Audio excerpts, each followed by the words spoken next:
Hello guys, welcome back to another video. You're watching Squealing Pig Guitars, the home of luxury guitars here in Nottingham, England. And today we're going to be looking at the history of the Gibson SG. So let's get started. The SG, standing for solid guitar, was introduced in 1961. This sleek new design had a thinner, flatter body with distinctive horns forming a double cutaway shape. Whilst looking nothing like a Fender Strat, it was clear that the new Les Paul SG was a direct response to the Strat's overwhelming success. So you may be asking, why did they call the SG the Les Paul SG? Well, when the SG was introduced in 1961, it was the replacement for the Les Paul Standard.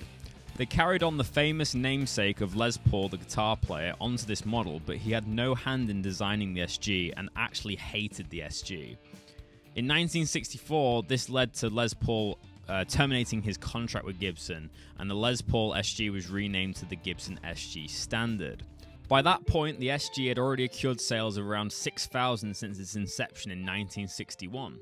To put this into perspective, only approximately 1,700 Les Paul Standards were created during 1958 to 1960. So basically, the SG was a booming success. So let's talk about the different models of the Gibson SG.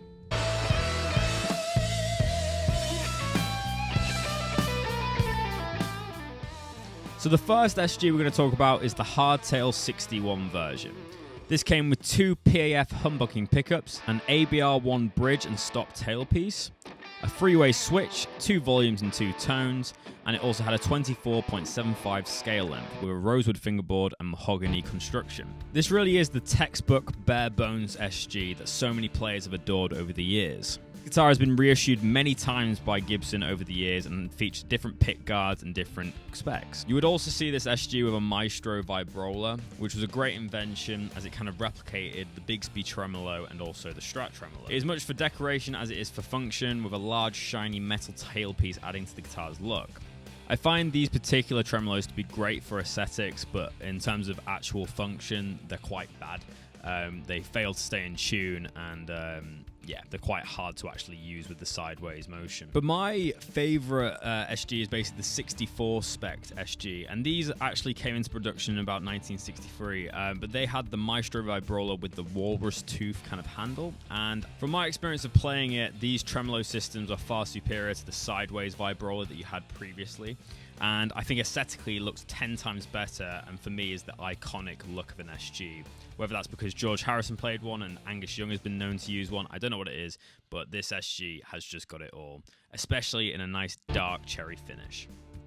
So the guitar that we're playing in today's demo is actually a Murphy Lab custom shop reissue of a 1964 spec SG. This example comes from 2021 and has a beautiful heavy aged finish with lovely lacquer checking and belt buckle rash. This guitar comes with all the paperwork, as you can see, and comes in a lovely custom shop case. In terms of the specs of this one, it's the classic specs you'd find from a 64 SG. So you have a ultra faded mahogany body with nitrocellulose lacquer. We have a long tenon fitted with hot hide glue. The neck shape on this is an authentic 64 medium C shape. We have an Indian rosewood fretboard attached with hot hide glue. The inlays are cellulose nitrate trapezoids. The scale length is 24.75 inches, and we have 22 authentic medium jumbo frets. This also comes with a really cool COA, which has the Murphy Lab inscription on it. Let's hear some tones from this beast of an SG.